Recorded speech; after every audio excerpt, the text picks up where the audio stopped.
अब गोदान की बात भी सुन लीजिए। गोदान का शास्त्रीय अधिकार किसे प्राप्त है? आप धनवान व्यक्ति हैं, चाहे जितने धनवान हैं, पर यदि आपके पास 10 गाय नहीं हैं तो आपको गोदान करने का अधिकार नहीं है। वेद में लिखा है, पुराणों में स्पष्ट लिखा है, जो व्यक्ति 10 गायों का पालन करता हो वह 1 गाय के दान का अधिकारी है। आप कहेंगे वैसे ही लोग धर्म से विमुख होते चले जा रहे हैं, आप ऐसी कथा सुनाओगे तो लोग तो गोदान बंद कर देंगे। भाई किसी के मन में श्रद्धा है कि हम गोदान करें और बेचारी की उस तरह की परिस्थिति नहीं है, बम्बई कलकत्ता में बड़े शहरों में रहता है, फ्लैट में रहता है, वो 10 गाय का 1 गाय भी नहीं रख सकता। और वह व्यक्ति गोदान करना चाहता है तो कैसे करे गोदान?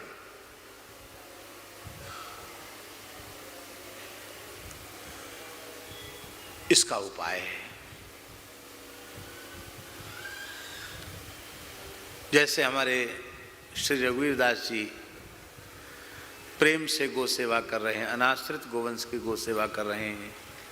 इनकी प्रेरणा से, इनके माध्यम से 3-3 गौशालाएं सुंदर व्यवस्थित रूप से संचालित हो रही हैं। इस प्रकार से जो भी संस्थाएं अथवा जो भी महानुभाव अनाश्रित गोवंश की सेवा में लगे हुए हैं, आपको भगवान ने यदि सामर्थ्य दी है और आप गोदान करना चाहते हैं तो किसी भी गो सेवी संस्था की 10 गायें दत्तक ले लो, तब वो 10 गाय आपकी हो गई, तब आप 1 गाय के दान के अधिकारी हैं।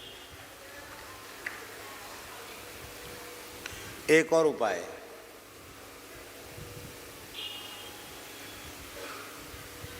ये जो दूसरा उपाय हम बताने जा रहे हैं, इस उपाय को हम जो पहले बताया इससे भी उत्तम मानते हैं।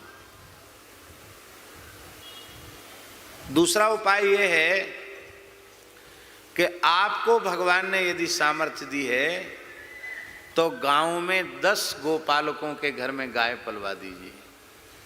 1-1 गाय 10 लोगों के घर में पलवा दीजिए। उसके पास खेत है, थोड़ा बहुत चारा तो उसके यहाँ हो ही जाता है, आप उसको सहयोग दीजिए। गैया वो पाले, पर वो गरीबी के कारण, अभाव के कारण गो पालन नहीं कर पा रहा है और आपके पास भगवान ने सामर्थ्य दी है, तो आप 10 गोपालक तैयार कीजिए और उनका आजकल तो सब साधन हैं, उनकी पूरी जानकारी, उनका पूरा फोटो रखिए और समय समय पर उनको देख रेख करते रहिए, तो उनकी वंश वृद्धि भी होगी और धीरे धीरे धीरे धीरे इस अभियान से लोग जुड़ेंगे। तो जो किसान अपने घर से गाय छोड़ रहे हैं वो धीरे धीरे गाय छोड़ना भी बंद कर देंगे और बड़े पैमाने पर गोवंश की सेवा हो सकती है। लेकिन बात है, करने के लिए, करने की इच्छा हो तो सब संभव है, करने की इच्छा ही ना हो तो। गरुड़ जी बहुत तेज उड़ते हैं और ना उड़े तो। गरुड़ जी की शक्ति बहुत तेज है। इसी को हमारे संस्कृत भाषा में कहावत है, अगच्छन वैनतेयोपि पद्मेकम न गच्छति। सबसे तेज उड़ने वाले गरुड़ जी हैं, ना उड़े तो 1 पग भी नहीं उड़ सकते। और पिपीलिका, चींटी बहुत धीमी गति से चलती है, लेकिन चलते चलते चींटी दूर से दूर तक के अपने लक्ष्य को प्राप्त कर लेती है। हम चल पड़े। माई मेरे श्याम लगो